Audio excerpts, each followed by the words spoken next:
Coucou ma chérie. Ton homme désire vraiment se réconcilier avec toi et te donner le meilleur de lui-même parce qu'il t'a fait du mal et il veut vraiment corriger la situation. On en parle ici. 40 ans marié, moi-même victime d'infidélité, ça fait 15 ans que je coach les couples et j'aimerais vraiment adresser ce message encore aux hommes aujourd'hui parce que j'ai des messages d'hommes qui me disent qu'ils aimeraient pouvoir rétablir la situation, qu'ils n'arrivent pas à convaincre leur partenaire de leurs bonnes intentions et ils ne savent plus trop comment faire pour pouvoir se réconcilier parce que leur épouse, leur conjointe, leur nana, eh bien, trouve ça vraiment difficile. Alors, comment est-ce qu'on peut faire? Une des choses qui a été complètement saccagée, il ne faut pas l'oublier, c'est la confiance. Et la confiance, c'est quelque chose qu'on acquiert ou qu'on donne ou qu'on reçoit ou qu'on construit au goutte à goutte. Mais malheureusement, avec juste un coup de pied dans le seau, toutes les gouttes accumulées se répandent et c'est terminé. La confiance est complètement annulée. Alors, il faut reconstruire cette confiance et c'est le chemin principal pour pouvoir se réconcilier. Alors, l'infidèle, messieurs, mesdames les infidèles, ce dont votre partenaire a besoin, c'est de la constance. Vous dites quelque chose, vous faites ce que vous dites. Pas une fois et tout à l'heure j'oublie et je reviens et je le ferai plus tard. Non. La constance dans vos paroles, dans vos actions qui suivent les paroles, dans le discours que vous répétez, il doit avoir cette répétition, cette constance. Pourquoi? Eh bien, parce que la première fois, on n'y croit pas. La deuxième, non plus. La troisième, tout le système d'alarme de la victime d'infidélité est en pleine expansion 24/7.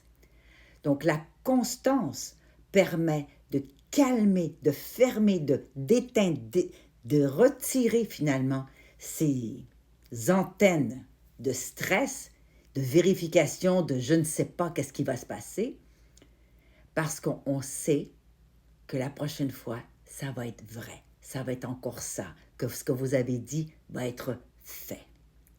Alors, la constance, c'est le premier élément que vous pouvez offrir à la victime d'infidélité.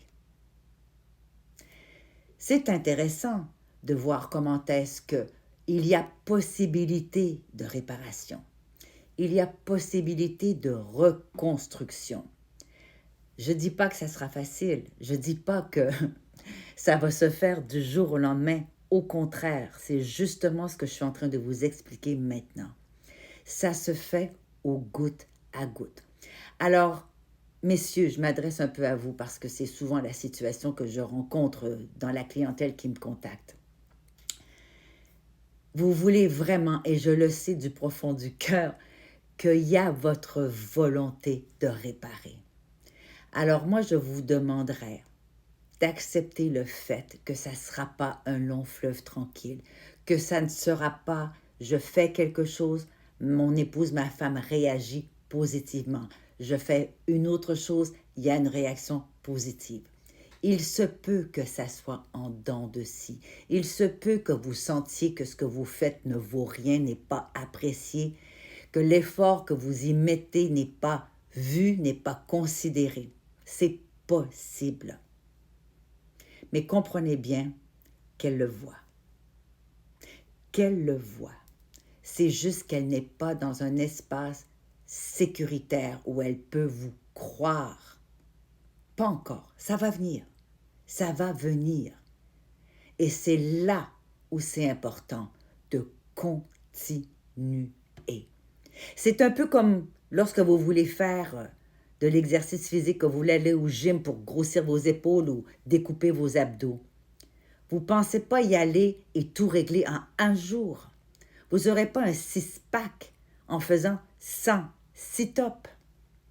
Vous allez y aller encore et encore et encore jusqu'au temps que vous voyez l'ombre du dessin qui va vous motiver davantage à persister.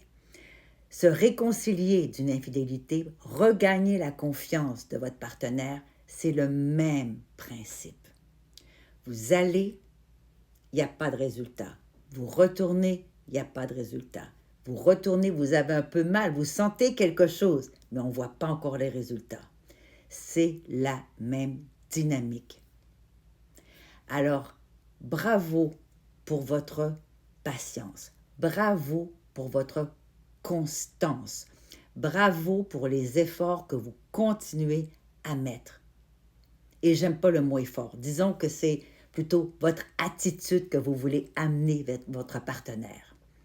Pas facile, d'où le mot effort parfois. Mais continuez et franchement, je ne vois pas pour le moment le meilleur chemin que ça. Parce que pendant qu'il y avait les infidélités, l'infidèle mentait. Tu délires, je n'ai pas fait ça, ce n'est pas vrai, c'était qu'une fois, je la connais à peine, ça ne voulait rien dire. Vous voyez, tous ces mensonges qui ont été reçus par la victime doivent être effacés. On ne les oublie pas, je vous promets, on ne les oublie pas. Mais ça peut être diminué, effacé. Et je me répète encore, la constance dans vos mots suivis par vos actions. C'est le chemin à prendre. Vous aimez mon contenu? Ça m'aide et ça aide les autres si vous likez, partagez, mettez en favori. Vous savez comment ça fonctionne.